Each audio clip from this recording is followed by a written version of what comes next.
الحمدللہ رب العالمین والصلاة والسلام علی سید المرسلین وعلی آلہ وصحبہ اجمعین، اما بعد۔ آج عقیدہ کے شرعی کورس میں انشاءاللہ ہم توسل اور وسیلہ سے متعلق گفتگو کریں گے۔ آپ جانتے ہیں کہ توسل یہ عربی زبان کا لفظ ہے، وسیلہ بھی عربی زبان کا لفظ ہے، اور دونوں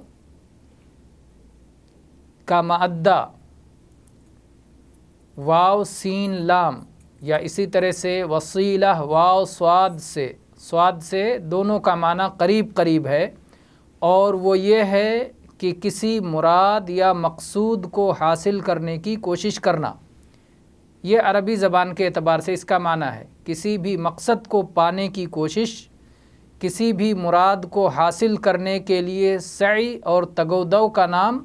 وسیلہ ہے۔ شرعی طور پر اللہ تبارک و تعالیٰ کے مشروع کیے ہوئے کاموں کو کر کے اور اللہ کی روکی ہوئی چیزوں سے بچ کر کے اللہ کی جنت اور اللہ کی رضا حاصل کرنے کی کوشش کا نام وسیلہ ہے۔ یہ اس کا شرعی معنی ہے، اور چنانچہ اس معنی میں قرآن مجید میں 2 جگہوں پر یہ لفظ استعمال بھی ہوا ہے۔ سورہ مائدہ کی آیت نمبر 35 میں اللہ تبارک و تعالیٰ نے ارشاد فرمایا، یا ایھا الذین آمنوا اتقوا اللہ وابتغوا الیہ الوسیلہ وجاہدوا فی سبیلہ لعلکم تفلحون۔ اے وہ لوگو جو ایمان لائے ہو، اللہ کا تقوی اور اس کی پرہیزگاری اختیار کرو، اور اللہ سے قریب ہونے کا، اللہ کی قربت حاصل کرنے کا ذریعہ تلاش کرو، اور اللہ کی راہ میں جہاد کرو تاکہ تم کامیاب ہو جاؤ۔ تو اللہ سے قریب ہونے کا ذریعہ تلاش کرو، یعنی وہ کام کرو جو اللہ سے قریب پہنچاتے ہیں، ایمان لاؤ، عمل صالح کرو، یہ اس کا مراد ہے۔ اسی طرح سے دوسری آیت جو سورہ اسراء کی آیت نمبر 57 ہے، اس میں اللہ تبارک و تعالیٰ نے ارشاد فرمایا، اولئک الذین یدعون یبتغون الی ربہم الوسیلۃ ایہم اقرب ویرجون رحمتہ ویخافون عذابہ ان عذاب ربک کان محذورا۔ وہ لوگ جن سے یہ کفار مکہ دعا کرتے ہیں، وہ لوگ تو خود اللہ سے قریب ہونے کو تلاش کرتے ہیں۔ یبتغون الی ربہم الوسیلہ، تلاش کرتے ہیں اپنے رب سے قریب ہونا۔ تو الوسیلہ کا معنی قربہ، تقرب، کہ ایہم اقرب، کہ ان میں سے کون اللہ سے زیادہ قریب ہو جائے۔ سب ایک دوسرے سے مقابلہ کرتے ہیں۔ وَيَرْجُونَ رَحْمَتَهُ، اور اللہ کی رحمت کی امید رکھتے ہیں۔ وَيَخَافُونَ عَذَابَهُ، اور اللہ کے عذاب سے ڈرتے ہیں۔ إِنَّ عَذَابَ رَبِّكَ كَانَ مَحْذُورًا، آپ کے رب کا عذاب ہے ہی ایسی چیز جس سے ڈرا جائے۔ ان دونوں آیتوں میں وسیلہ سے مراد ہے اللہ سے قریب ہونا، اللہ کی رضا کے کام کر کے۔ چنانچہ حافظ ابن کثیر رحمہ اللہ نے اپنی تفسیر میں عبداللہ ابن عباس رضی اللہ عنہ سے یہ معنی نقل کیا ہے، یا ایھا الذین آمنوا اتقوا اللہ وابتغوا الیہ الوسیلہ، جو سورہ مائدہ کی آیت ہے، اس میں امام ابن کثیر رحمہ اللہ نے عبداللہ ابن عباس رضی اللہ عنہ سے یہ تفسیر نقل کی ہے کہ الوسیلۃ فیہا القربہ، کہ وسیلہ کا معنی یہاں قریب ہونے کو تلاش کرنا، اللہ سے تقرب حاصل کرنا، یہ اس کا معنی ہے۔ اسی طرح سے یہی معنی امام مجاہد، امام ابی وائل، امام حسن بصری اور امام عبداللہ ابن کثیر، سدی ابن زید اور بہت سارے مفسرین سے امام ابن کثیر نے نقل کیا ہے۔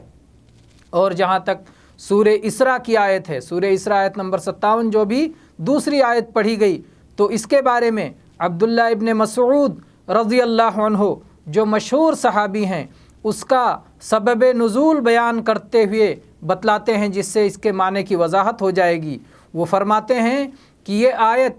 عرب کے ان چند لوگوں کے بارے میں نازل ہوئی جو جنوں کی عبادت کیا کرتے تھے۔ وہ جن اسلام لے آئے اور یہ انسان ان جنوں کی عبادت میں لگے رہے، اور انہیں معلوم بھی نہیں تھا کہ جن تو اللہ کا قرب تلاش کر رہے ہیں، اللہ کے نزدیک ہونا چاہتے ہیں، اللہ کے تقرب کی تلاش میں ان کا وقت گزر رہا ہے، اور یہ لوگ جنوں کا تقرب تلاش کر رہے ہیں۔ اس سے یہ بات خوب واضح طور پر، صاف طور پر ہمارے سامنے آ جاتی ہے کہ وسیلہ سے مراد وہ نیک اعمال اور وہ عبادات ہیں جن کے ذریعے سے اللہ تبارک و تعالیٰ کا تقرب اور اللہ کی نزدیکی حاصل ہوتی ہے۔ اسی لیے فرمایا یبتغون، تلاش کرتے ہیں، الی ربہم، اپنے رب کے پاس، الوسیلہ، قریب ہو جانے کو، اپنے رب کے پاس قریب ہو جانا تلاش کرتے ہیں، یعنی ایسے کام کرتے ہیں جس سے اللہ کی رضا مل جائے، نیک اعمال کرتے ہیں جس سے اللہ کا تقرب مل جائے۔ اب آئیے ہم آپ کو یہ بتاتے ہیں کہ وسیلہ کی کتنی قسمیں ہیں۔ وسیلہ کی دو قسمیں ہیں، ایک جائز وسیلہ اور ایک ناجائز وسیلہ۔ جائز وسیلہ یہ ہے کہ جو صحیح اور مشروع طریقے ہیں، شریعت نے جنہیں درست قرار دیا ہے، کتاب و سنت میں رجوع کر کے، قرآن اور احادیث کے ثبوت دیکھ کر کے اس وسیلے تک پہنچا جا سکتا ہے۔ قرآن و حدیث سے جس وسیلہ کا ثبوت مل جائے وہ وسیلہ جائز ہے، ورنہ دوسرے تمام وسیلے ناجائز ہیں۔ جائز وسیلے تین طرح کے قرآن و حدیث سے ثابت ہیں۔ پہلا وسیلہ یہ ہے کہ اللہ کے پیارے پیارے ناموں میں سے کسی نام کا وسیلہ لیا جائے، یا اللہ کی خوبیوں اور صفات اور کمالات میں سے کسی صفت کا وسیلہ لیا جائے۔ مثال کے طور پر کوئی مسلمان اپنی دعا میں کہے، یا اللہ میں تجھ سے دعا مانگتا ہوں کیونکہ تو بڑی رحمت والا ہے، تیرا نام رحمان ہے، تیرا نام رحیم ہے، اے اللہ تو مجھے عافیت عطا کر دے۔ تو اللہ کے نام رحمان اور رحیم اور اللہ کی صفت رحمت کا اس نے وسیلہ لیا۔ اور یا اسی طرح سے وہ یہ دعا کرے، اسألک برحمتک التی وسعت کل شیء ان تغفر لی وترحمنی، اے اللہ میں تیری اس رحمت کے وسیلے سے تجھ سے سوال کرتا ہوں جو تمام چیزوں پر وسیع ہے، کہ اے اللہ تو مجھے بخش دے اور مجھ پر رحم فرما۔ اور اس وسیلہ کے جائز اور مشروع ہونے کی دلیل سورہ اعراف کی آیت نمبر 180 ہے۔ اللہ تبارک و تعالیٰ نے فرمایا وَلِلَّهِ الْأَسْمَاءُ الْحُسْنَى فَادْعُوهُ بِهَا، اللہ کے اچھے اچھے نام ہیں، اللہ کو ان ناموں کے وسیلے سے پکارا کرو، ان ناموں کے وسیلے سے اللہ سے دعا مانگا کرو۔ دوسرا جائز وسیلہ یہ ہے کہ آدمی کسی اپنے ایسے عمل کا وسیلہ لے جس عمل کو اس نے اخلاص کے ساتھ کیا ہو، جیسے کہ وہ کہے اے اللہ میں تیرا ایمان والا بندہ ہوں، اے اللہ میں تجھ سے محبت کرتا ہوں، اے اللہ میں تیرے رسول کا امتی ہوں، یا اللہ تو مجھے بخش دے۔ یا اس طرح کہے یا اللہ میں تیرے نبی سے محبت کرتا ہوں، اس محبت کو اپنے لیے وسیلہ بناتا ہوں، یا اللہ میں تیرے نبی پہ ایمان رکھتا ہوں، اس ایمان کو اپنے لیے وسیلہ بناتا ہوں، یا اللہ میں تیرے نبی کا متبع اور پیروکار ہوں، اس اطاعت اور اتباع کو اپنے لیے وسیلہ بناتا ہوں، تو مجھے مصیبت سے چھٹکارا دے دے۔ یا اسی طرح سے کوئی بھی نیک عمل ذکر کر کے اسے اپنے لیے وسیلہ بنائے، جیسا کہ غار والوں کا مشہور قصہ ہے جو بخاری و مسلم میں مروی ہے اور جسے ہم ابھی ذکر کریں گے۔ اسی طرح سے قرآن مجید کی کئی آیات میں اپنے نیک اعمال کو وسیلہ لینے کی مشروعیت کا ذکر ہے۔ چنانچہ آل عمران کی آیت نمبر 16 میں یہ آیت آپ پڑھیں، اللہ تعالیٰ نے فرمایا الذین یقولون ربنا اننا آمنا فاغفر لنا ذنوبنا وقنا عذاب النار، وہ لوگ کہتے ہیں اے ہمارے رب ہم تجھ پر ایمان لائے ہیں، لہٰذا ہمارے گناہوں کو بخش دے اور ہمیں جہنم کے عذاب سے بچا لے۔ تو اب دیکھیے اللہ تعالیٰ نے ایمان والوں کی دعا کا ذکر کیا ہے، وہ کہتے ہیں اے ہمارے رب، اللہ کا ایک نام ہے رب، اللہ کے نام کا وسیلہ لیا، اس کے بعد کہتے ہیں اننا آمنا، اے رب ہم تجھ پر ایمان لائے ہیں، اللہ پر ایمان کا وسیلہ لیا، اس کے بعد مانگتے ہیں، سوال کرتے ہیں، دعا کرتے ہیں فغفر لنا، یا اللہ ہمیں بخش دے، فغفر لنا ذنوبنا، یا اللہ ہماری خطاؤں اور گناہوں کو بخش دے، وقنا عذاب النار، اور جہنم کے عذاب سے بچا لے۔ اور ایسے ہی سورہ آل عمران کی آیت نمبر 53 میں اللہ تبارک و تعالیٰ نے ایک دعا یہ ذکر کی ہے، ربنا آمنا بما انزلت واتبعنا الرسول فاکتبنا مع الشاہدین، اے ہمارے رب تو نے جو کچھ نازل کیا ہے ہم اس پر ایمان لائے ہیں اور ہم نے رسول کی پیروی کی ہے، ہمیں شاہدین میں سے، گواہوں میں سے لکھ دے۔ تو دعا کرتے ہوئے انہوں نے دو چیزوں کا وسیلہ لیا، ایک اپنے ایمان کا اور ایک اپنے اتباع رسول کا۔ تو یہ نیک عمل ہے، عمل صالح ہے، جس کو اللہ کے دربار میں پیش کرنا جائز اور مشروع وسیلہ ہے۔ غار والوں کا قصہ آئیے دیکھتے ہیں۔ اس کے راوی عبداللہ ابن عمر رضی اللہ عنہما ہیں اور کہتے ہیں کہ میں نے رسول اللہ صلی اللہ علیہ وسلم کو فرماتے ہوئے سنا کہ تم سے پہلے کی امت کے 3 لوگ تھے، وہ لوگ چل رہے تھے کہ اچانک بارش ہونے لگی۔ بارش سے بچنے کے لیے وہ پہاڑ کے ایک کھوہ میں، ایک غار میں چلے گئے، وہاں انہوں نے پناہ لے لی۔ اللہ کا کرنا ایسا ہوا، اوپر سے ایک چٹان ٹوٹی اور اس نے آ کر غار کا دروازہ بند کر دیا۔ اب وہ ایک دوسرے سے مخاطب ہو کے کہنے لگے کہ آج اللہ کی قسم کوئی چیز نجات نہیں دے سکتی سوائے سچائی کے، سوائے حق کے، چنانچہ تم میں سے جس شخص نے سچائی کے ساتھ، اخلاص کے ساتھ کوئی نیک عمل کیا ہو وہ اللہ کے دربار میں آج پیش کرے، اللہ تبارک و تعالیٰ ہی آج نجات دے سکتا ہے۔ ان میں سے ایک شخص اٹھا اور اس نے دعا کرنا شروع کیا۔ اس نے کہا، یا اللہ اگر تو جانتا ہے کہ میرے پاس، تو خوب اچھی طرح جانتا ہے کہ میرے پاس کچھ مزدور کام کیا کرتے تھے۔ ایک مزدور نے ایک لپ بھر، ایک چلو بھر چاول پر میرے پاس کام کیا، لیکن اس نے مزدوری نہیں لی، وہ مزدوری چھوڑ کر چلا گیا، اور میں نے اس چلو بھر چاول کو، اس لپ بھر چاول کو لے کر کے اس میں کھیتی کی، اسے آگے بڑھایا، اور اس کا معاملہ اتنا بڑھ گیا، اس میں اتنی برکت ہو گئی کہ اس کے ذریعے سے میں نے گائے بیل خریدے، اور اس کے مدتوں بعد جب وہ اپنی اجرت مانگنے آیا تو میں نے کہا، وہ جو دیکھ رہے ہو گائے اور بیل کا ریوڑ، جو غلہ جو دیکھ رہے ہو وہ سب تمہارا کا تمہارا ہے۔ چنانچہ اس نے سب کے سب لے لیا، اور اس ایک لپ چاول کے بدلے میں وہ سب لے کر کے چلا گیا، کیونکہ میں نے اس سے کہا، اس نے کہا مذاق نہ کرو، میری مزدوری تو صرف ایک لپ بھر چاول تھی۔ تو میں نے اس سے کہا کہ نہیں، یہ سب اسی کا ہے، اسی سے میں نے کمایا اور بڑھایا ہے۔ چنانچہ اس نے یہ پورے گائے بیل کو، پورے جانوروں کو لے لیا اور انہیں لے کر چلتا بنا۔ یا اللہ اگر تجھے یہ بات معلوم ہے کہ میں نے تیرے ڈر سے ایسا کیا اور اخلاص کے ساتھ یہ کام کیا، تو آج اس مصیبت سے ہمیں تو نجات عطا فرما دے۔ چنانچہ وہ چٹان تھوڑی سی کھسک گئی، لیکن اتنی نہیں کھسکی کہ اس سے وہ تینوں کے تینوں نکل سکتے، باہر سے روشنی آنے لگی۔ اس کے بعد میں دوسرا شخص اٹھا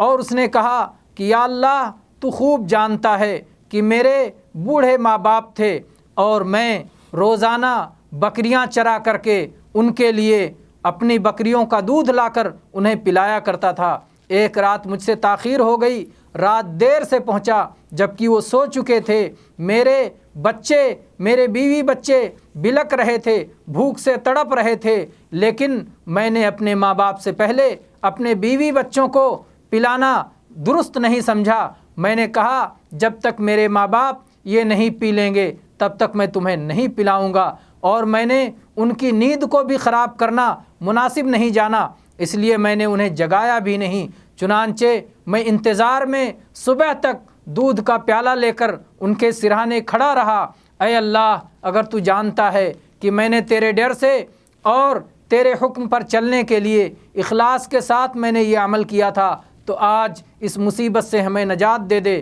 چنانچہ چٹان تھوڑی سی اور کھسک گئی، یہاں تک کہ آسمان نظر آنے لگا۔ اس کے بعد تیسرا شخص اٹھا اور اس نے کہا کہ اے اللہ میری ایک چچیری بہن تھی جو مجھ کو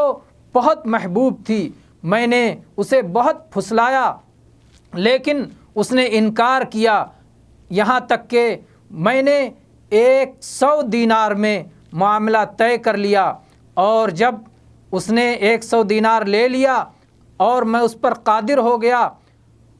تو اس نے اپنے آپ کو میرے حوالے کیا، اور جب میں اس کے دونوں ٹانگوں کے بیچ بیٹھ گیا اس وقت وہ اللہ سے ڈرنے والی بندی اپنے فقر و محتاجی کی وجہ سے، جو اپنی ضرورت کی وجہ سے جو مجبور ہو گئی تھی، اس نے اس وقت بھی نصیحت کرنا بند نہیں کیا، اس نے اس حالت میں بھی کہا اتق اللہ ولا تفض الخاتم الا بحق، کہ اللہ سے ڈر جاؤ، اور اللہ سے ڈر کے وہ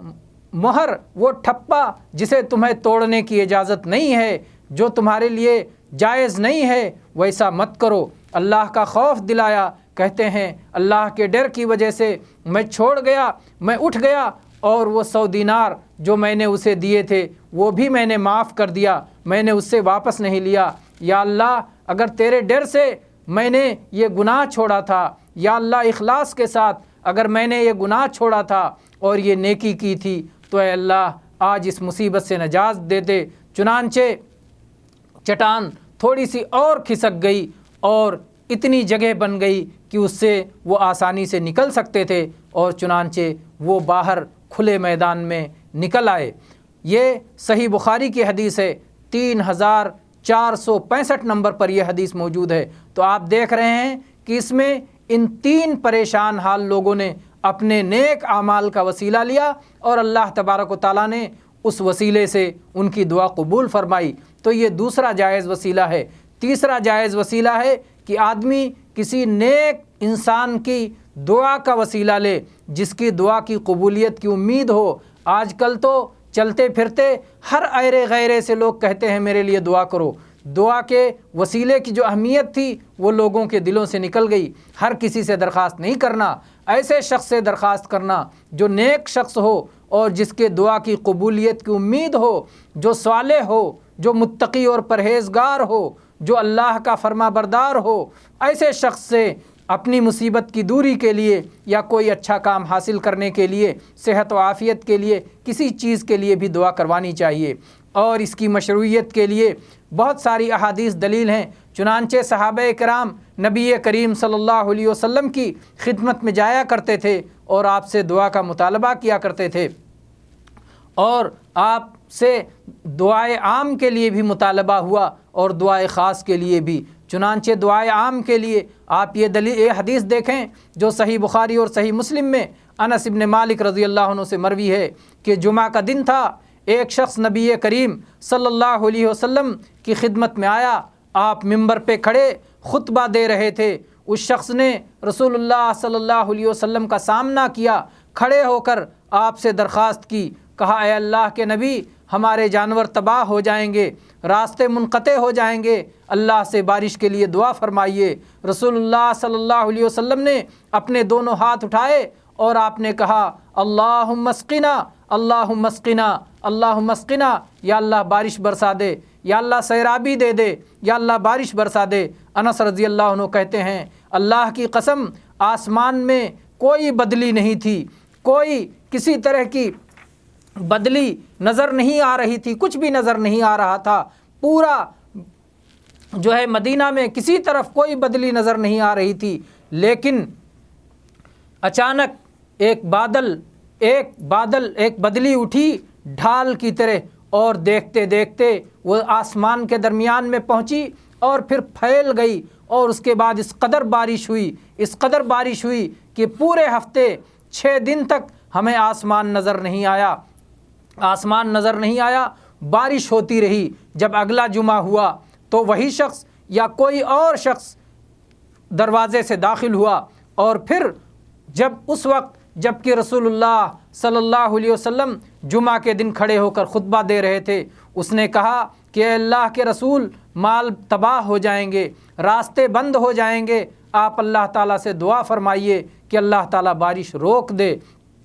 رسول اللہ صلی اللہ علیہ وسلم نے دعا کے لیے پھر اپنے ہاتھ اٹھائے اور آپ نے کہا اللہم حوالینا ولا علینا، اللہم علی الاکام والجبال والضراب ومنابت الشجر کہ اے اللہ ہمارے چاروں طرف بارش ہو، ہمارے اوپر نہ بارش ہو، یا اللہ پہاڑوں پہ بارش ہو، ٹیلوں پہ بارش ہو، جنگلوں میں بارش ہو، ہر جگہ وادیوں میں بارش ہو، لیکن مدینہ کی آبادی میں بارش نہ ہو۔ اب ہم پریشان ہو چکے۔ اللہ کے نبی کریم صلی اللہ علیہ وسلم نے جب یہ دعا کی تو بارش کا سلسلہ رک گیا اور دھوپ میں نکلتے ہوئے صحابہ جمعہ پڑھ کر کے واپس ہوئے۔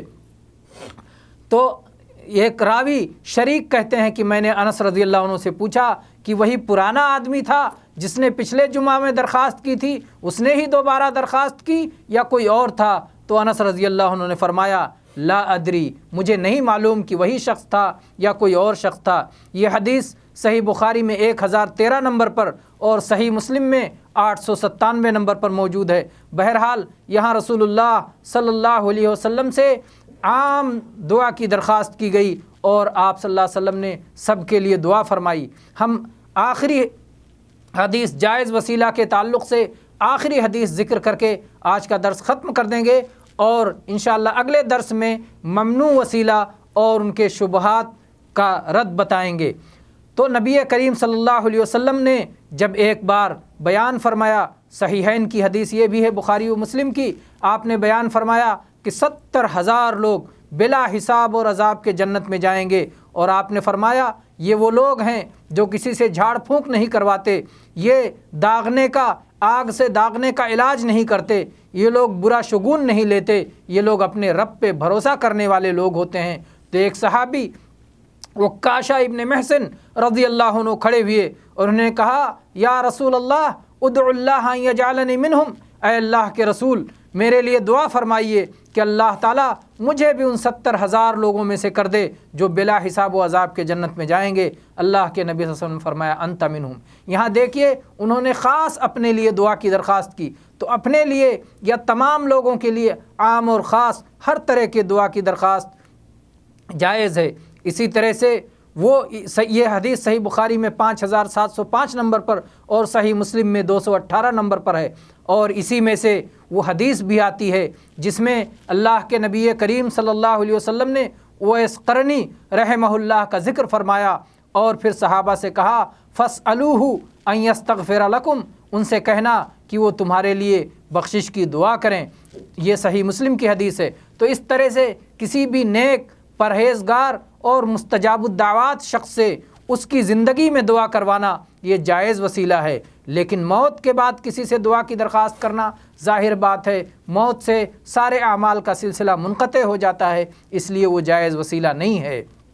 بہرحال ہم ناجائز وسیلے کے تعلق سے تفصیل سے اگلے درس میں بات کریں گے۔ وآخر دعوانا ان الحمد للہ رب العالمین وصلی اللہ علی نبینا وسلم۔